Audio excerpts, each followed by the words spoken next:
twist movement is a really fun watch. Beautiful. Give Bobbie Wygant's feet.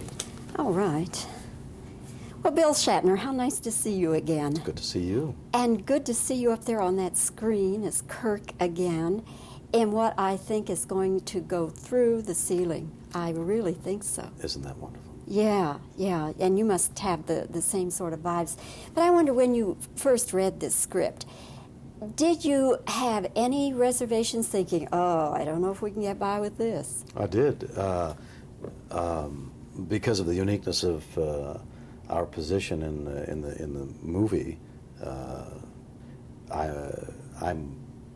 material was brought to me in the early stages, and from the very beginning, we all felt some, not dread, but anxiety about whether the devices that are used here would work, and they seem to be working, so that's great.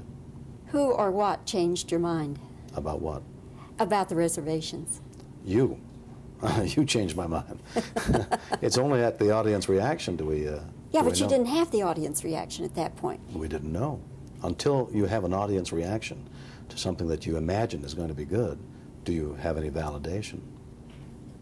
So you made it wondering, huh? Oh, sure. The whole time you were making it. You always wonder whether something's going to be... If you tell a joke, if you invent a joke and you haven't told it to anybody else to laugh at, you may think it's funny, but until somebody laughs at it, or if somebody doesn't laugh at it, but you think it's funny and you have to refine it, do you see? It's a process of winnowing out. So, I have to ask you this question because the Trekkies, you know, they are just in such force and such numbers. Do you have any idea how many registered Trekkies there are? 10,270,561. You made that up. Yes. See, register as a Trekkie? Where do you register as a Trekkie? Well, but I mean, they do have organizations. Yeah, but I don't know what the numbers are. But you don't know. But you do know that they're powerful. Well, there are people who are interested in Star Trek. You know, I mean, they'd like to go see the movies. I don't know what you call them. Then there are people who have seen the series and are really quite interested and go see the movies 2-3 times.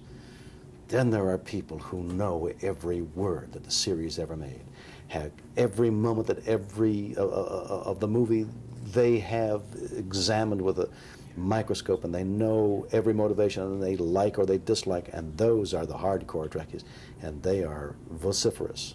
If they don't like something, they'll let you know. And also, they are the ones who pick up on the tiniest little error. Everything, any error, any allusion to anything. I mean, it's fearsome. Does it intimidate you?